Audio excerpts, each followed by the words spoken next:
ನಮಸ್ತೆ ಎಲ್ಲರಿಗೂ ಕೂಡ ಎಲ್ಲ ಹೆಂಗದಿರಿ ಎಲ್ಲ ಆರಾಮದಿರೇನ್ರಿ. ನಾನು ಕೂಡ ಆರಾಮಾಗಿದ್ದೀನಿ ನೋಡ್ರಿ.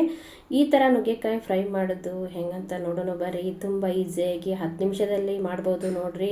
ನುಗ್ಗೆಕಾಯಿ ಸೀಸನ್ ನಡೆದೈತಿ ಇವಾಗ. ಒಂದೇ ತೀರ ತಿಂದ್ರೆ ಬೇಜಾರಾಗುತ್ತೆ. ಈ ಥರ ಮಾಡ್ಕೊಂಡು ನೋಡ್ರಿ ಹೆಂಗೆ ಮಾಡೋದಂತ ನೋಡೋಣ ಬರ್ರಿ. ಇವಾಗ ನಾನು ನುಗ್ಗೆಕಾಯಿನೆಲ್ಲ ಚೆಂದಾಗಿ ಕಟ್ ಮಾಡಿ ಇಟ್ಟಿದ್ದೀನಿ ನೋಡ್ರಿ. ಅವ್ರನ್ನ ಸಣ್ಣ ಸಣ್ಣದಾಗಿ ಇವಾಗ ತೊಳೆದು ಅವ್ರನ್ನ ಕಟ್ ಮಾಡಿ ಇಟ್ಟಿದ್ದೀನಿ ರೀ, ರೆಡಿ ಮಾಡಿ.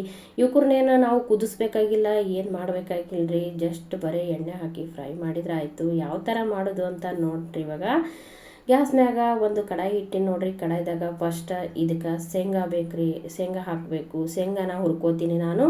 ಅಗದಿ ಸ್ವಲ್ಪ ಅಂದ್ರೆ ಸ್ವಲ್ಪ ಶೇಂಗಾ ತೊಗೊಂಡಿದ್ದೀನಿ ರೀ, ಹಸಿ ಶೇಂಗಾ. ಅವ್ರನ್ನ ಭಾಳ ಹುರಿದೇನು ಬೇಕಾಗಿಲ್ಲ, ಸುಮ್ಮನೆ ಸ್ವಲ್ಪ ಹುರಿದ್ರೆ ಸಾಕು, ಬಾಯಿ ಬಿಡತನ ಹುರಿದ್ರೆ ಸಾಕ್ರಿ. ಶೇಂಗಾನ ಹುರ್ಕೋತಾ ಇದ್ದೀನಿ ನೋಡ್ರಿ. ತುಂಬ ಟೇಸ್ಟಿಯಾಗಿರುತ್ತೆ, ಮಸ್ತಾಗಿರುತ್ತೆ. ಇದು ಸೈಡಿಗೆ ತಿನ್ನಕ ಅನ್ನದ ಜೊತೆ ಆಗಲಿ ಚಪಾತಿ ಜೊತೆ ಆಗಲಿ ಮಸ್ತ್ ಇರುತ್ತೆ ರೀ.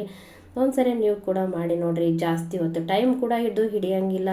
ಒಂದು 10-15 ನಿಮಿಷದಲ್ಲಿ ನಾವು ಇದನ್ನು ರೆಡಿ ಮಾಡ್ಕೊಂಡ್ಬಿಡ್ಬೋದು. ಪ್ರತಿಯೊಬ್ಬರಿಗೂ ಇಷ್ಟ ಆಗ್ತದ್ರಿ ಇದು. ಸೈಡಿಗೆ ಮಸ್ತ್ ಇರುತ್ತೆ ನೋಡ್ರಿ. ಮಕ್ಕಳಿಂದ ಹಿಡಿದು ದೊಡ್ಡವ್ರಿಗೂ ಎಲ್ಲರಿಗೂ ಕೂಡ ಇಷ್ಟ ಆಗ್ತದ. ಮತ್ತು ತುಂಬ ಕಮ್ಮಿ ಪದಾರ್ಥಗಳು ಹತ್ತತಾವ್ರಿ ಇದಕ್ಕೆ ಮಾಡೋಕೆ. ಇವಾಗ ನೋಡ್ರಿ ಶೇಂಗಾ ಹುರಿದು ಸ್ವಲ್ಪ ಬಾಯಿ ಬಿಟ್ಟೋ ಥರ ಆಗ್ಯಾವ ನೋಡ್ರಿ. ಇವಾಗ ಅದಕ್ಕೇ ನಾವು ಇನ್ನೊಂದು 2 ಸ್ಪೂನ್ದಷ್ಟು ನಾವು ಪುಟಾಣಿ ತೊಗೊಳಕತ್ತೀನಿ ನೋಡ್ರಿ. ಪುಟಾಣಿನೂ ಅದ್ರಾಗೆ ಹಾಕಿ ನಾವು ಬಿಸಿ ಮಾಡ್ಕೊಂಡು ಬಿಡೋನು. ಇವಾಗ ಪುಟಾಣಿ ಕೂಡ ಚೆಂದಾಗೆ ಸ್ವಲ್ಪ ಬಿಸಿ ಆಗಲಿ. ಜಾಸ್ತಿ ಏನು ಹುರಿಯೋದು ಬೇಕಾಗಿಲ್ಲ ರೀ, ಸ್ವಲ್ಪ ಬಿಸಿ ಆದ್ರೆ ಸಾಕು. ಸ್ವಲ್ಪ ಎಷ್ಟು ಬೇಕೋ ನಮಗೆ ಖಾರ ಅಷ್ಟು ಮೆಣಸಿನ್ಕಾಯಿನ ಹಾಕೋಬೇಕ್ರಿ. ಒಂದೇ ಒಂದು ಸ್ಪೂನಷ್ಟು ಬಿಳಿ ಎಳ್ಳನ್ನು ಸೇರಿಸ್ಕೋತಾ ಇದ್ದೀನಿ ನೋಡ್ರಿ. ನಾನು ಇವಾಗ ಅಷ್ಟ್ರು ಒಂದ್ರಾಗೆ ಹಾಕಿ ಹುರ್ಕೊಂಡ್ರೆ ಸಾಕು ನೋಡ್ರಿ. ಒಂದು ಸ್ವಲ್ಪ ಜೀರಿಗೆ ಕೂಡ ಅದರಲ್ಲೇ ಹಾಕ್ತಾಯಿದ್ದೀನಿ. ಸ್ವಲ್ಪ ಬಿಸಿ ಆದ್ರೆ ಸಾಕು. ಮೆಣ್ಸಿಕಾಯಿ ಕೂಡ ನಾವು ತುಂಬ ದಿನ ಡಬ್ಬಿಲಿ ಇಟ್ಟಿರ್ತೀವಿ, ಮೆತ್ತಗಾಗಿರ್ತಾವೆ. ಅವು ಸ್ವಲ್ಪ ಬಿಸಿ ಆದವಪ್ಪ ಅಂತಂದ್ರೆ ಜಲ್ದಿ ರುಬ್ತಾವೆ ಅಂಥೇಳಿ ಅಷ್ಟೇ ಬಿಸಿ ಮಾಡ್ಕೊಂಡಂಗ್ರಿ, ಇನ್ನೇನಿಲ್ಲ. ಇಷ್ಟು ಹಾಕ್ಬಿಟ್ಟು ಬಿಸಿ ಮಾಡ್ಕೊಂಡ್ರೆ ನುಗ್ಗೆಕಾಯಿ ಫ್ರೈ ರೆಡಿ ಆಗುತ್ತೆ ನೋಡ್ರಿ. ಇಷ್ಟು ಕೈ ಆಡಿಸಿದ್ರೆ ಸಾಕು, ಜಾಸ್ತಿ ಹುರಿಯೋದೇನು ಬೇಕಾಗಿಲ್ಲ ನೋಡ್ರಿ. ನಮ್ಮ ಉತ್ತರ ಕರ್ನಾಟಕ ಸೈಡ ಈ ರೆಸಿಪಿ ಫುಲ್ ಫೇಮಸ್ ಆಗಿಬಿಟ್ಟದ ನೋಡ್ರಿ. ಪ್ರತಿಯೊಬ್ಬರು ನುಗ್ಗೆಕಾಯಿ ಸೀಸನ್ ಬತ್ತ ಅಂದ್ರೆ ಮಾಡ್ತಿರ್ತಾರೆ. ಇದನ್ನು ಭಾರಿ ಸ್ಪೆಷಲ್ ಅದ ರೀ ಇದು ನಮ್ಮ ಕಡೆ. ಹಾಗಾಗಿ ನಾನು ಕೂಡ ಇವತ್ತು ನಿಮಗೆ ತೋರಿಸ್ತಾ ಇದ್ದೀನಿ. ನಿಮಗೂ ಬೇಕಾದ್ರೆ ಈ ಥರ ಒಂದ್ಸರಿ ಮಾಡ್ಕೊಂಡು ನೋಡ್ರಿ. ಇವಾಗ ಹುರಿದಿದ್ದೆಲ್ಲ ಆಯಿತು ನೋಡ್ರಿ. ಒಂದು ಪ್ಲೇಟಿಗೆ ನಾನು ಅದನ್ನು ಎಲ್ಲ ತೆಗೆದಿಟ್ಟಿನಿ, ಅದು ಆರಿಬಿಡಲಿ. ನಾವು ಈ ಕಡೆ ಒಗ್ಗರಣೆ ಹಾಕ್ಕೊಂಡ್ರಿ. ಅದೇ ಕಡಾಯಿಗೆ ಸ್ವಲ್ಪ ನಾನು ಎಣ್ಣೆ ಹಾಕಿ ಇಟ್ಟಿನಿ ನೋಡ್ರಿ. ಎಣ್ಣೆ ನಿಮಗೆ ಎಷ್ಟು ಬೇಕು ಅಷ್ಟು ಹಾಕೋರಿ ನೋಡಿಕೊಂಡು. ಆಮೇಲಿಂದ ಸಾಸ್ಮೆ ಹಾಕಿನ್ರಿ ನಾನು. ಇವಾಗ ಸಾಸ್ಮೆ ಸ್ವಲ್ಪ ಸಿಡಿಲಿ ಅದು. ಸ್ವಲ್ಪ ನಾವು ಎಣ್ಣೆನೇ ಜಾಸ್ತಿ ಹಾಕ್ಕೋಬೇಕಾಗ್ತದ್ರಿ. ಯಾಕಂದ್ರೆ ನಾವು ನುಗ್ಗೆಕಾಯಿನ ಕುದಿಸಿಲ್ಲ, ಡೈರೆಕ್ಟಾಗಿ ಎಣ್ಣೆಗೆ ಹಾಕ್ತಾ ಇದ್ದೀವಿ. ಹಾಗಾಗಿ ಎಣ್ಣೆ ಸ್ವಲ್ಪ ಜಾಸ್ತಿ ಬೇಕಾಗ್ತದೆ ನೋಡ್ರಿ. ಹಾಗಾಗಿ ಇವಾಗ ನುಗ್ಗೆಕಾಯಿನ ಡೈರೆಕ್ಟಾಗಿ ನಾನು ಏನು ಮಾಡ್ತೀನಿ, ಎಣ್ಣೆಲೆ ಹಾಕ್ತೀನಿ ನೋಡ್ರಿ. ಇವಾಗ ನೀವು ಕೂಡ ನೋಡ್ರಿ ಯಾವ ಥರ ನಾನು ಅದನ್ನು ಫ್ರೈ ಮಾಡ್ತೀನಿ ಅಂತ. ಏನು ಕುದಿಸ್ಕೊಳ್ಳೋದು ಬೇಡ, ಏನು ಬೇಡ. ಕುದಿಸ್ಬಿಟ್ರೆ ಅವು ಫ್ರೈ ಆಗಲ್ಲ. ಆಮೇಲಿಂದ ಸಾಂಬಾರ್ಲಾಗಿರ್ತಾವಲ್ಲ ಆ ಥರ ಆಗಿಬಿಡ್ತಾವೆ. ಇದಕ್ಕೊಂದು ಸ್ವಲ್ಪ ಉದ್ದಿನಬೇಳೆ ಹಾಕೊಳ್ಳೋಣ್ರಿ ನಾವು. ಉದ್ದಿನಬೇಳೆ ಒಂದು ಸ್ವಲ್ಪ ಕೆಂಪಾಗೋವರೆಗೂ ಇರಲಿ. ಆಮೇಲಿಂದ ನಾವು ಇದಕ್ಕೆ ನುಗ್ಗೆಕಾಯಿ ಹಾಕ್ಕೊಂಡು ಫ್ರೈ ಮಾಡೋದು ನೋಡ್ರಿ. ಇವಾಗ ನುಗ್ಗೆಕಾಯಿ ಹಾಕ್ತಾಯಿದ್ದೀನಿ ನೋಡ್ರಿ ಸ್ವಲ್ಪನೇ. ಇದಕ್ಕೆ ನೀರೇನು ಬೇಕಾಗಿಲ್ಲ ರೀ, ನೀರು ಹಚ್ಚೋದು ಬೇಡ, ಏನು ಬೇಡ. ಎಣ್ಣೆ ಫ್ರೈ ಮಾಡಿದ್ರೆ ಸಾಕು. ಆಮೇಲಿಂದ 10 ನಿಮಿಷ ಒಳಗೆ ರೆಡಿ ಆಗಿಬಿಡ್ತದ ನೋಡ್ರಿ. ತುಂಬ ಮಸ್ತಾಗಿರುತ್ತೆ, ತುಂಬ ಟೇಸ್ಟಾಗಿರುತ್ತೆ. ಪ್ರತಿಯೊಬ್ಬರಿಗೂ ಇಷ್ಟ ಆಗುತ್ತೆ. ನಿಮಗೇನಾದರೂ ನೀರು ಬೇಕು ಅಂದ್ರೆ ಮಾತ್ರ ನೀವು ಹಾಕ್ಕೋಬೋದು, ಇಲ್ಲ ಅಂದರೆ ಇಷ್ಟು ಮಾಡಿದರೆ ಸಾಕ್ರಿ, ತುಂಬ ರುಚಿ ಇರುತ್ತೆ ನೋಡ್ರಿ. ಇವಾಗ ಎಣ್ಣೆಲೆ ನಾನು ಅದನ್ನು ಚೆಂದಾಗೆ ಫ್ರೈ ಮಾಡ್ತಿದ್ದೀನಿ. ಹಿಂಗೆ ಮಾಡಿದ್ರೆ ಕುದೀತಾವೇನೋ ಡೌಟ್ ಕೂಡ ಇರ್ಬೋದು. ಕುದೀತಾವ್ರಿ, ಎಣ್ಣೆ ಫ್ರೈ ಮಾಡಿಬಿಟ್ರೆ ಮುಗೀತು ನೋಡ್ರಿ. ಇವಾಗೆಲ್ಲ ರೆಡಿ ಆಗೈತಿ ನುಗ್ಗಿಕಾಯಿ ಎಲ್ಲ ನೋಡ್ರಿ. ಹೆಂಗಾಗ್ಯಾವು ಎಲ್ಲ ಮೊದಲು ಹಾಕಿದ್ಕಿಂತ ಈಗ ಎಲ್ಲ ಚೇಂಜ್ ಕಾಣಕತ್ತಾವು. ನೀವು ಕೂಡ ಕಾಣಿಸ್ತೈತಿ. ಇಷ್ಟು ಫ್ರೈ ಮಾಡ್ಕೊಂಡ್ರೆ ಇವು ಸಾಕು ನೋಡ್ರಿ.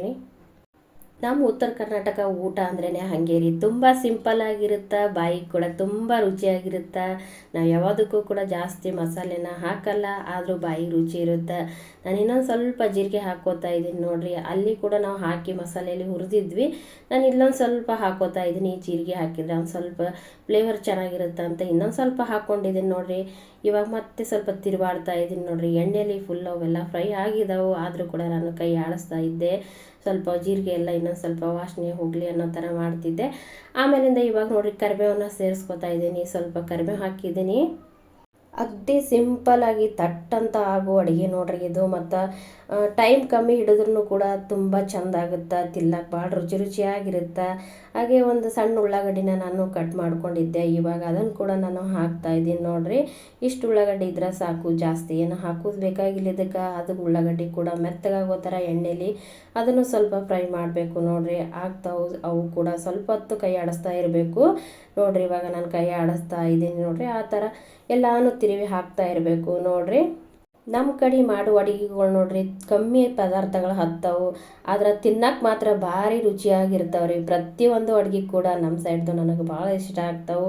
ಇಷ್ಟಪಟ್ಟು ಅಡುಗೆ ಮಾಡ್ತೀನಿ, ಇಷ್ಟಪಟ್ಟು ಊಟ ಮಾಡ್ತೀನಿ. ಅದೇ ಥರ ನೋಡ್ರಿ ಇದೊಂದು ನುಗ್ಗಿಕಾಯಿ ನಮ್ಮ ಮನೇಲಿ ಇದು ಎಲ್ಲರಿಗೂ ಇಷ್ಟ ಆಗತ್ತೆ ರೀ. ಈಗ ಬೇರೆ ನುಗ್ಗಿಕಾಯಿ ಸೀಸನ್ ನಡೆದೈತಿ, ಹಾಗಾಗಿ ತಂದು ನಿಮ್ಗೆ ಕೂಡ ತೋರಿಸ್ತಾ ಇದ್ದೀನಿ, ನೀವು ಕೂಡ ಮಾಡ್ಕೊರಿ. ಸ್ವಲ್ಪ ಅರಿಶಿಣ ಪುಡಿ ಹಾಕ್ತಾ ಇದ್ದೀನಿ. ಇವಾಗ ಉಪ್ಪು ನಿಮಗೆ ಎಷ್ಟು ಬೇಕು ಅಷ್ಟು ಉಪ್ಪನ್ನು ಹಾಕ್ಕೊಳ್ರಿ. ರುಚಿಗೆ ತಕ್ಕಷ್ಟು ಉಪ್ಪು ಬೇಕಾದರೆ ನೀವು ಆಮೇಲೆ ನೋಡಿ ಮತ್ತೆ ಹಾಕ್ಕೋಬೋದು ನೋಡ್ರಿ. ಉಪ್ಪು ಹಾಕಿ ನಾನು ಮತ್ತೆ ತಿರುವಾಡ್ತಾ ಇದ್ದೀನಿ. ಸ್ವಲ್ಪ ಉಳ್ಳಾಗಡ್ಡಿ ಫ್ರೈ ಆಗಲಿ, ಮೆತ್ತಗಾಗ್ತಾವು ಉಪ್ಪು ಹಾಕಿದ ಮೇಲೆ ಅಂಥೇಳಿ, ಜಲ್ದಿ ಮೆತ್ತಗಾಗ್ತಾವು ಅಂಥೇಳಿ ಮತ್ತೆ ಒಂದು ಸ್ವಲ್ಪ ನಾನು ಕೈ ಆಡಿಸ್ತಾ ಇದ್ದೀನಿ ನೋಡ್ರಿ. ಆರೋಗ್ಯಕ್ಕೂ ತುಂಬ ಒಳ್ಳೇದ್ರಿ ನುಗ್ಗೆಕಾಯಿ. ಹಾಗಾಗಿ ಮಕ್ಕಳಿಗೂ ಕೊಡ್ತಾರೆ, ದೊಡ್ಡವರು ತಿಂತಾರೆ. ಇದನ್ನು ಸೀಸನಲ್ಲಿ ಸಿಗೋದ್ರಿಂದ ಇದು ಪ್ರತಿಯೊಬ್ಬರಿಗೂ ಇಷ್ಟ ಆಗುತ್ತೆ. ಹಾಗಾಗಿ ಪ್ರತಿಯೊಬ್ಬರು ಕೂಡ ಇದನ್ನು ಮಾಡ್ತಾರೆ. ಆದರೆ ಒಂದೇ ಥರ ತಿನ್ನಕ್ಕೆ ಬೇಜಾರಾದ್ರೆ ವಿಧ ವಿಧವಾಗಿ ಮಾಡೋರು ಅದಾರ. ಅದರಲ್ಲೂ ನಮ್ಮ ಸೈಡ್ ಅಂತೂ ಈ ಥರ ಮಾಡಿ ತಿಂತಾರೆ ರೀ, ನಮಗೆ ಭಾಳ ಇಷ್ಟ ಆಗುತ್ತೆ. ಹಾಗೆ ಸಣ್ಣದು ಒಂದು ಟೊಮೊಟೊನ ಕಟ್ ಮಾಡಿಟ್ಟಿದ್ದೆ ನೋಡ್ರಿ. ಅದನ್ನು ಕೂಡ ನಾನು ಇವಾಗ ಅದಕ್ಕೆ ಹಾಕ್ತಾ ಇದ್ದೀನಿ. ಅದನ್ನು ಸ್ವಲ್ಪ ಮೆತ್ತಗಾಗಲಿ, ಹುರಿದೋರ ಥರ ಆಗಲಿ ಅದನ್ನು. ಇವಾಗ ಇಲ್ಲಿ ನಾವು ಮಸಾಲೆ ತಣ್ಣಗಾಗಿತ್ತು, ಎಲ್ಲ ಹುರಿದಿಟ್ಟಿದ್ವಲ್ಲ, ಅದು ತಣ್ಣಗಾಗಿತ್ತು ರೀ. ಅದನ್ನು ನಾವು ರುಬ್ಕೊಂಬಂದ್ಬಿಡೋಣ. ಈಗ ನೋಡ್ರಿ ಅದನ್ನು ರುಬ್ಬಿದ್ದಾಯಿತು. ಇವಾಗ ನಾವು ಅದಕ್ಕೆ ಹಾಕಿ ಮಿಕ್ಸ್ ಮಾಡೋದು ಅಷ್ಟೇ ನೋಡ್ರಿ. ಇವಾಗ ನೋಡ್ರಿ ಈ ಕಡೆ ಎಲ್ಲ ನುಗ್ಗಿಕಾಯಿ ರೆಡಿ ಆಗಿತ್ತು, ಮಸಾಲೆ ಕೂಡ ರುಬ್ಬಿದ್ದಾಗಿತ್ತು. ಈಗ ಅದಕ್ಕೆ ಹಾಕ್ಕೊಂಡ್ಬಿಡ್ತೀನಿ ನೋಡ್ರಿ. ಎಲ್ಲ ಪುಡಿನ ರುಬ್ಬಿದ್ದು ಪುಡಿ ರುಬ್ಬಿದ್ದೆಲ್ಲ ಚೆಂದಾಗಿ ಅದಕ್ಕೆ ಹಾಕಿ ನಾವು ಮಿಕ್ಸ್ ಮಾಡಿಬಿಟ್ರೆ ಮುಗೀತು. ನಾನು ಅದಕ್ಕೇನು ನೀರು ಗೀರು ಸೇರ್ಸೋಕೆ ಹೋಗಲ್ಲ, ಏನಿಲ್ಲ. ಅಷ್ಟೇ ಒಂದು ಸ್ವಲ್ಪ ನಿಮಗೆ ಬೇಕಂದ್ರೆ ಸ್ವಲ್ಪ ಅದು ಮಿಕ್ಸ್ ಜಾಸ್ತಿ ಗಟ್ಟಿ ಆಯಿತು ಅನ್ನಿಸ್ತೋಪ ಅಂತಂದ್ರೆ ಸ್ವಲ್ಪ ನೀರು ಹಾಕಿ ನಾವು ಮಿಕ್ಸ್ ಮಾಡ್ಕೊಂಡ್ರೆ ಮುಗೀತು ನೋಡ್ರಿ. ನುಗ್ಗೆಕಾಯಿ ರೆಸಿಪಿ ಸೂಪರ್ ಇದೆ ರೀ. ಒಂದ್ಸರಿ ನೀವು ಕೂಡ ಟ್ರೈ ಮಾಡಿ ಕಮೆಂಟ್ ಬಾಕ್ಸಲ್ಲಿ ಹಾಕಿದರೆ ನಮಗೂ ಖುಷಿ ಆಗುತ್ತೆ ನೋಡ್ರಿ.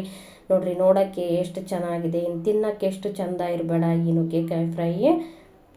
ತುಂಬ ಕಮ್ಮಿ ಟೈಮಲ್ಲಿ ಇದನ್ನು ನಾವು ಮಾಡ್ಕೋಬೋದು, ತಟ್ಟಂತ ಮಾಡ್ಕೋಬೋದು. ಏನು ಲೇಟ್ ಆಗುತ್ತೆ ಅಂದರೆ ಸ್ವಲ್ಪ ನಾವು ನುಗ್ಗೆಕಾಯಿನ ಕಟ್ ಮಾಡೋದು ಅಷ್ಟೇ ಲೇಟ್ ಆಗ್ತಿರ್ಬೋದು.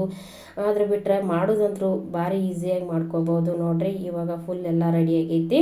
ನಾನು ಹುಳಿ ಜಾಸ್ತಿ ಇರಲಿ ಅಂತ ಒಂದು ನಿಂಬೆಹಣ್ಣು ಹಾಕ್ಕೋತಾ ಇದ್ದೀನಿ. ನಿಮಗೆ ಬೇಕಂದ್ರೆ ಹಾಕ್ಕೋಬೋದು, ಇಲ್ಲ ಅಂದ್ರೆ ಬಿಡ್ಬೋದು ರೀ. ನಾನು ಒಂದು ನಿಂಬೆಹಣ್ಣು ಸೇರಿಸ್ಕೊಂಡಿದ್ದೀನಿ ನೋಡ್ರಿ. ಈಗ ಬನ್ನಿರಿ ಲಾಸ್ಟಲ್ಲಿ ಕೊತ್ತಂಬರಿ ಹಾಕಿಬಿಟ್ರೆ ನುಗ್ಗಿಕಾಯಿ ಫ್ರೈ ರೆಡಿ ಆಯಿತು ನೋಡ್ರಿ. ತುಂಬ ಮಸ್ತಾಗಿರುತ್ತೆ ನೋಡ್ರಿ. ಅನ್ನದ ಜೊತೆ ಚಪಾತಿ ಜೊತೆ ತಿನ್ಬೋದು ಸೈಡಿಗೆ. ಇವು ನೋಡ್ರಿ ಕೊತ್ತಂಬರಿನೂ ಎಲ್ಲ ಚೆಂದಾಗಿ ನಾವು ಇನ್ನೊಂದು ಸರಿ ಮಿಕ್ಸ್ ಮಾಡ್ಕೊಂಬಿಟ್ರೆ ನೋಡ್ರಿ ಯಾವ ಥರ ಬಂತು ಅಂತ ನೀವು ಕೂಡ ನೋಡ್ತಾ ಇದ್ದೀರಿ. ನುಗ್ಗೆಕಾಯಿ ಅಂದ್ರೆ ಯಾರಿಗಿಷ್ಟ ಇಲ್ಲರಿ, ಎಲ್ಲರಿಗೂ ಇಷ್ಟ ಇರುತ್ತೆ. ಆದರೆ ಒಂದೇ ಥರ ತಿನ್ನಕ್ಕೆ ಬೇಜಾರಾಗಿರುತ್ತೆ. ಆವಾಗ ಇದನ್ನು ಒಂದು ಸರಿ ಟ್ರೈ ಮಾಡ್ಕೊರಿ, ಮಸ್ತ್ ಇರುತ್ತೆ ನೋಡ್ರಿ. ಅವ್ರು ಕೂಡ ಇಷ್ಟಪಟ್ಟು ತಿಂತಾರೆ. ಈ ಥರ ವಿಡಿಯೋ ನಿಮಗೆ ಇಷ್ಟ ಆಗಿದ್ರೆ ಲೈಕ್ ಮಾಡಿರಿ, ಶೇರ್ ಮಾಡಿರಿ, ಸಬ್ಸ್ಕ್ರೈಬ್ ಮಾಡಿರಿ. ನಮಗೂ ಕೂಡ ಮುಂದಿನ ವಿಡಿಯೋ ಮಾಡೋಕ್ಕೆ ಹುಮ್ಮಸ್ಸು ಬರುತ್ತೆ ನೋಡ್ರಿ. ಯಾವ ಥರ ಬಂದದ, ಕಲರ್ ಕೂಡ ಮಸ್ತಾಗಿ ಬಂದದ. ನುಗ್ಗೆಕಾಯಿ ತಿನ್ನೋದೊಂದೇ ಬಾಕಿ ಅದ ನೋಡ್ರಿ. ಇವಾಗ ನಾನು ಊಟ ರೆಡಿ ಮಾಡ್ಕೊಂಬರ್ತೀನಿ ನೋಡ್ರಿ. ನಾವು ಈ ಥರ ಅದನ್ನು ಸೈಡಿಗೆ ತಿಂತಾಯಿದ್ದೀವಿ. ಸ್ವಲ್ಪ ಸಾಂಬಾರು ಕೂಡ ನಾನು ಮಾಡಿದ್ದೆ ನುಗ್ಗೆಕಾಯ್ದು, ಸ್ವಲ್ಪ ಫ್ರೈನ ಸೈಡಿಗೆ ಇಟ್ಕೊಂಡಿದ್ದೆ. ಊಟ ರೆಡಿ ಆಗೈತ್ರಿ. ನೀವು ಕೂಡ ಬನ್ನಿರಿ ಊಟ ಮಾಡೋಣ. ವಿಡಿಯೋನ ಪೂರ್ತಿ ನೋಡ್ರಿ, ಲೈಕ್ ಕೊಡೋದು ಮಾತ್ರ ಮರಿಬೇಡ್ರಿ. ಮುಂದಿನ ವಿಡಿಯೋದಲ್ಲಿ ಸಿಗ್ತೀನಿ, ಹೋಗಿ ಬರಲಾ.